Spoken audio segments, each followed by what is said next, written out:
Hey, this is Vision, and you are watching the second half of how to assemble a skateboard. So this is Julie. With Silly Girl Design. And we'll just get right into it.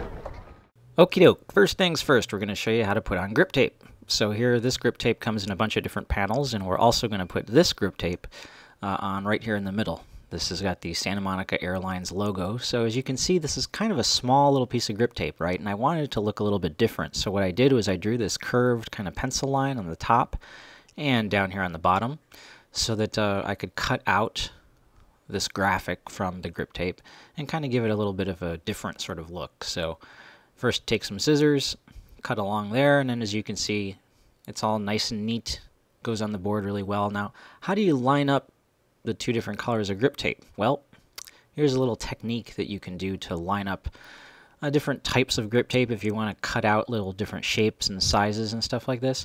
What you do is you line up the other panels of grip tape, right? Kind of tape them together, makes it a little bit easier to make sure stuff doesn't move around on you.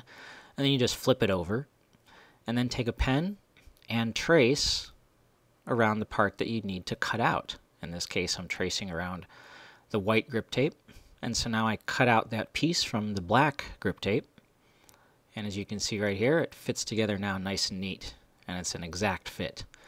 So first you're going to want to wipe off your board. Make sure that there's no, dirt on there that's going to get underneath the grip tape. No little strayed bits of sand and whatnot from your grip tape itself.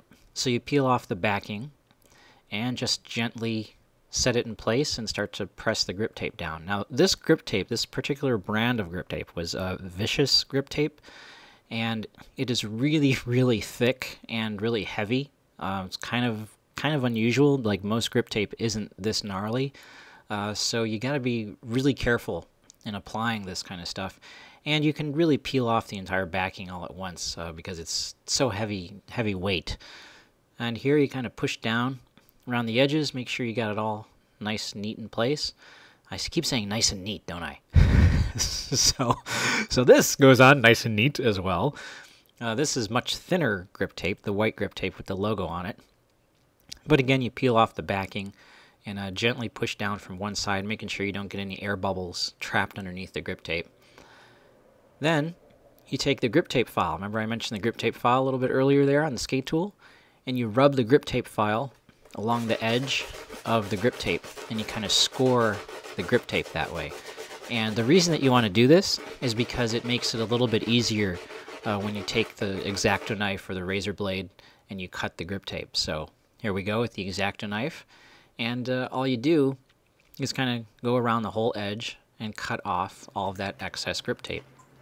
Now you can kind of hear how loud this thing is because, like I said, this grip tape is really, really thick. It's literally about 3 times thicker than normal grip tape, so it's kind of hard to cut through compared to this, which is much more ordinary grip tape, and it's a lot easier to cut, as you can see.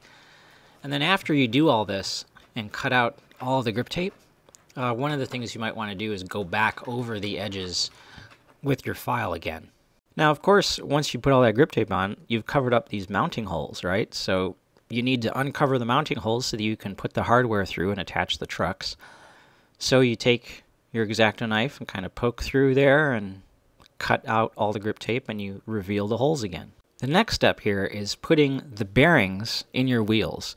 Now, I like to use a bearing press to do this. And you need a bearing press, you need a box of bearings, and I like to use steel bearing spacers, and obviously you need a wheel as well. Now, the process of putting all this together is pretty simple, but the first thing I want to show you here is if you get a good set of bearings like these, you see this is a spacer, and good bearings come with alloy spacers, but I don't like to use those. I prefer the steel ones, so here's one of the steel spacers that I have off to the side.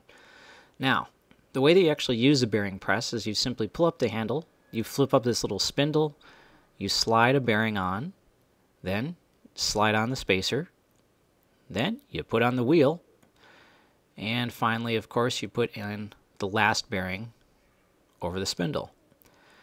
Kind of line everything up as best you can. You drop it back into place, and you gently push down on the handle, and that will push everything in place inside the wheel. Now, one little tip that I like to do is I like to turn it a little bit and then push down a little bit more and then turn it and push down a little bit more. And the reason that I do that is to make sure that the bearing is sitting flush all the way around. So you can see here in the close-up that it's nice and flush and even all the way around. It's not lopsided at all. The edges are all perfectly flat and smooth. So that's the way that you use a bearing press. Now, if you're feeling like doing it the sort of ghetto sort of way, this is the way a lot of people do it because a lot of people don't have bearing presses. They just use the axle on their trucks. So you take off the axle nut, you take off the speed rings, you slip the bearing onto the axle like so, and then you slip the wheel on there as well. And then all you do is push down on, you know, a hard surface like a table or something like that, and just kind of shove down, and you'll actually push the bearing into place that way. And then all you do after you have one side in is you flip it around and you do the other side. Once you have all the bearings in, the way that you put the wheels onto the trucks is very simple. You just take off the axle nut, and then you see you got your two speed rings here. You take off one of the speed rings, you leave the other speed ring on the axle, and then you take the wheel and you slip it on through. Now, sometimes the bearing spacer inside will kind of get in the way, so you got to kind of wiggle it around to make sure that you can get the axle through. And then you take the bearing spacer, or I'm sorry, it's not a bearing spacer. You take the speed ring that you just took off, you put the speed ring back on, and then, of course, you put the axle nut back on. Now, after you get all that together, I like to use this, like a 13mm ratchet. I know, I didn't say that you need a ratchet. I said you could use a crescent wrench. Well, you could use a crescent wrench too, but, you know, ratchet is a little bit easier. So you just kind of tighten it down, and don't make it too tight. Just make it enough that the wheel kind of still spins, and then you're all done.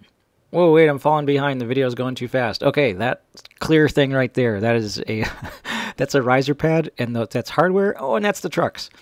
Okay, so that's what you need to put the trucks on the board. Now, see that kingpin there? Always make sure that the kingpin is pointed towards the middle of the board. Never, never, never do it this way, with the kingpin pointed towards the tail or the nose of the deck. If you put your trucks on that way, the board will turn the opposite of the way that you're leaning. So make sure the kingpin is always pointed towards the middle of the deck. Now, the process of putting on the trucks on the deck is very simple.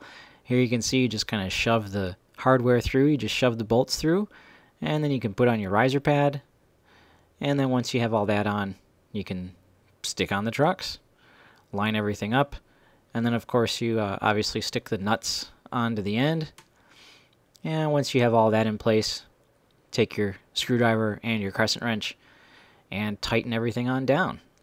And that's it. Once you do all this, that's the whole process. Then you got an entire skateboard fully assembled. Now, when you attach the trucks with the hardware, make sure that you don't do this, where you tighten it too much and the bolt actually starts to pull into the wood. What you want is something like this, where the bolt sits nice and flush with the top of the grip tape. Okay, so there you have the whole thing, and here you can see the skateboard is completely assembled, and this is what it looks like.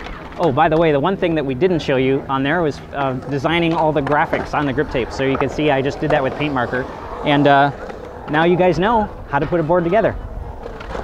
Of course, I had to throw in one last little clip. This is the very first run that I ever took on this board. I literally hadn't ridden the board, not 1 inch on flat ground or anything. I just dropped straight into the Venice pool the very first time I ever rode it. So this is the very first run, as you can see. Yeah, it's kind of a crappy run, isn't it? But I'd never ridden the board. I was trying to get used to it and getting used to the speed. The wheels are a little softer than I'm used to. So here's another run where I'm actually going a little faster.